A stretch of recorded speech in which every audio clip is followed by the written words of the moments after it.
Hi everybody and welcome to another video. Today no video from myself but a deep dive directly into the code of today's session. And the code is available as always on the GitHub repository. The link is in the description, and today's script is called 3_meteors rear animation.ipyng. And well, as the name suggests, we are creating a small animation today because I would like to give you the idea, the impulse to think a little bit about the data you will see today and the scientific insights or the reasons of the things we will see today.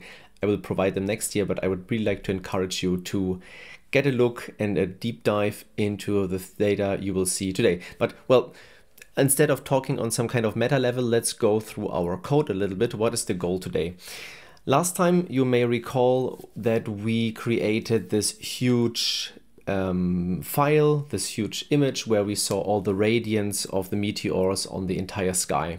And today we are having a look at all the radiance depending on the day of the year. So we take a look at all the radiance for day 1, so the 1st of January, day 2, day 3, and so on for the entire year. I have to say we will ignore a little bit the years where February is a little bit longer, so we will keep it a little bit simple. And in total we will create 365 PNG files of all the different radiance distributions, and then create a small animation in a GIF format. And then we will take a look at it, and afterwards also, we will make a small jump into Stellarium to show you how you can derive scientific conclusions with what you will see today. But again, let's go into the data. And as last time, the reading in of the data, the filtering and the merging is being done here in the very first two cells. It is a little bit compressed version of what we did last time. We are reading in the orbital data. We are reading in the orbital data with one missing column. But at the end of the day, we are only interested in the radiant, the declination of the right ascension, the declination of the radiance, the geocentric velocities, or the velocity of the meteor when it entered the Earth, as well as the year, month, and the day, which is the day plus the fraction of the day when the meteor appeared. Now, then we are filtering the data. Last time in the video, we were talking about the, let's say, geocentric velocity that, let's say, make sense, like they have to be between 11 and 73 kilometers per second. Just go back to the last video. I will talk a little bit longer about that one. And since the radians are given in degrees and we are using matplotlib, we need radians, so we are converting it here. And then afterwards we need to do some dark magic where we have to create a new right ascension column, which is called the right ascension radians for the plot, because the radian values are provided from 0 to 2 pi.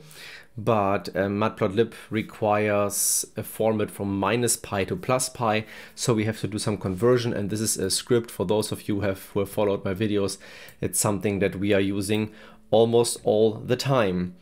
Now the second last part is then where we are creating the column with the date time, so we are using the year, the month, and the day of the three different columns, but here we use the floor function of the day column. So let's say if it's 1.5, then we take only the 1, and then the fraction, so the 0.5 is then being added here in this apply function, where we take the date time again that is already formatted in the Python datetime format, and then we add a time delta where we say, okay, the time delta is basically the days, days equals the day column, which is like 1.5 or 3.7 or so, and we take the modulo 1, so it means it subtracts the value 1 all the time until there is a fraction.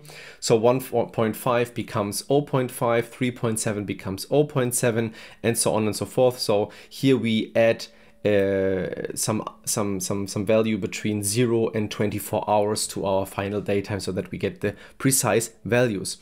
And then finally we add the day of the year column, which can be also done with pandas or also with the datetime library. It's basically, we call the column date time, which we defined just here a moment ago. We handle it as a date time object, and then there is a method called day_of_year. So this is basically, it basically computes the day of the year of the daytime. And then we make a copy into the column so that at the end we have all the values we need for the animation, namely the right ascension radiant for the plot, the declination in radians, the geocentric velocity in kilometers per second, and the day of the year. So these are the 4 columns we use now for our next step, namely creating the animation. The plot, again, is also something, some copy from last time, but there are some additions. For example, a function I just called update frame. So what does it do here? We are calling the animation function at the very bottom of this cell here. And we need to provide for the animation some kind of function that is being used or called for creating each, that is being called for creating each individual frame. And then we have also an argument called frames, and this argument is then also the input here of our function. So we have 365 frames, and each frame is like an array. It starts from 0 and goes to 364. But since it starts at 0, we have to add the value 1, so we can handle it as a day of the year. So this is a filtering we are conducting within the function, and then we can draw or update our scatter plot, because our scatter plot we defined here plots the right ascension values and the declination values with the geocentric velocity as the colors in the scatter plot. And with the function set offsets, we can rewrite or update the right ascension and declination values. Yeah, if you are wondering what it's called set offsets, you have to dive a little bit into this. It's sometimes a little bit difficult to find the proper functions for the animations to do it, but I have to say that using tools like ChatGPT or Google Bard help you really to create a quick understanding and overview what kind of methods are quite useful. Anyway, talking about this generative AI topic is also something on my agenda, but not for now. And the set_array part is updating the colors. So in our case, it's basically the geocentric velocities. We set up a small title. The title is basically the day of the year, starting from 1 to 365, and then we return the object, which is basically the part from the scatter plot defined here. We set up the X tags, the labels, and so on. And then at the end, we can start the animation, and then we can save it as something called scatteranimation.gif.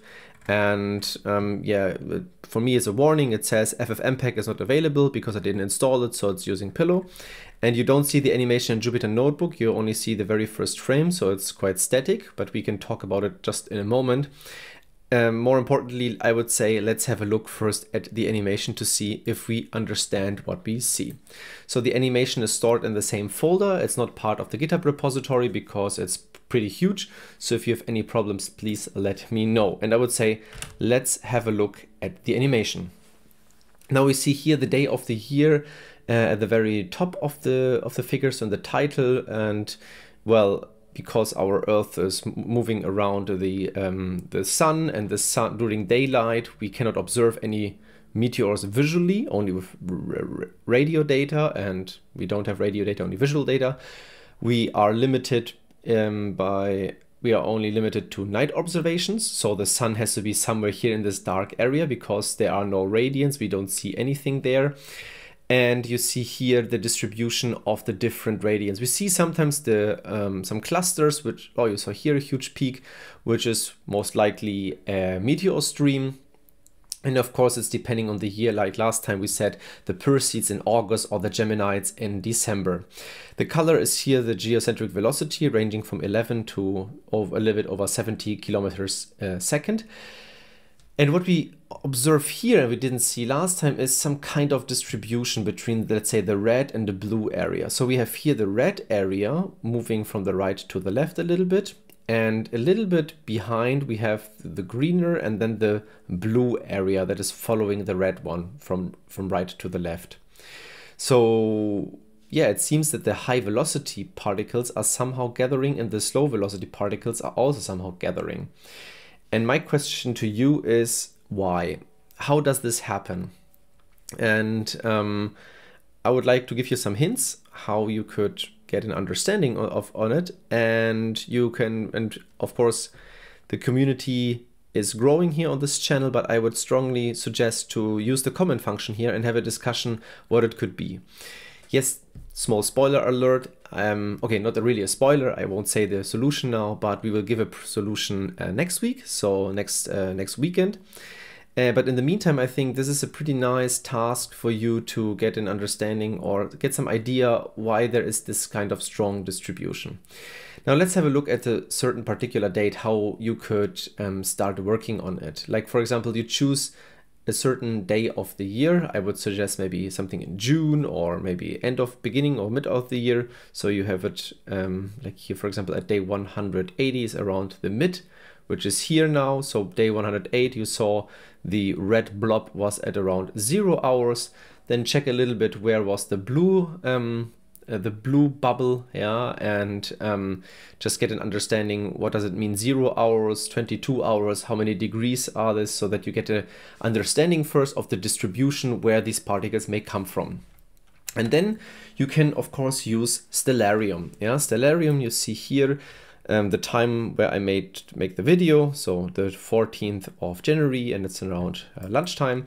We see here the sun in Germany. It's already descending because in the winter in northern hemisphere, yeah, the sun is not shining that much. And we see here also the moon already in yeah, with the first appearing now here a little bit. Looks pretty nice. And now what you can do is try to transfer a little bit the values of this, let's say, red and blue meteors into stellarium. Yeah, so what you can do is, I would suggest let's pick up any artificial date, like, as I said, like for example, June. Check out when is day 180. It's probably some end of June or so. And then we go into the night, so the sky is becoming dark. So now we have here the 1 o'clock in the morning or in the night. And then we can turn on the so-called equatorial grid. So this is the grid we saw in the matplotlib figures. We see here the hours, the right ascension, also from right to the left. You see the numbers are increasing. And here we have the declination values. You see 20 degrees, 15 degrees, 10 degrees, and so on. And if you want to follow this grid, you can go here down to this telescope symbol, which means that you are switching between the azimuthal mount, so like looking around in the sky with, like you would look with your head, and the telescope mounts that is aligned to the rotation axis of the Earth, so that you can easily follow this grid, as you can see. So we are centering around this North Pole here, and we can easily follow the grid. If you can additionally then also turn off the ground and also the atmosphere if you like, so you get a pretty good understanding what is where are the different coordinates, and then take a look at it. And then you can have a look at the, for example, 0 degrees. So it was around, where is it? Well, I didn't want to click here. Here is 0 degrees. So this was one where the red blob was. And then I would suggest take a look, for example, yeah, try to get an understanding where is the sun, how many degrees is the sun away, how is the Earth moving around the sun, and the alignment of the Earth and the coordinate system. It's maybe a little bit difficult, but take a piece of paper and try to figure out how this could work, how is the Earth rotating around the sun.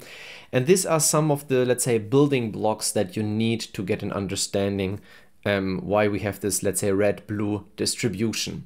And next week I would suggest we are creating the, yeah, we will not make a coding video, but we will talk a little bit about the scientific insights from the animation. So we will talk about the science conclusions. And then afterwards, the next week after, we will create the corresponding code to underscore or undermine our solution. So yeah, I hope this will give you some inspiration to do your own research a little bit. And in the meantime, if you have any questions or if you have some ideas, just use the comment function or just write here under the video. Of course, I would like gladly to help you guys if you have any questions, and the solution will follow then next week. So again, thanks for watching, and yeah, enjoy doing some Meteor science, and see you next week.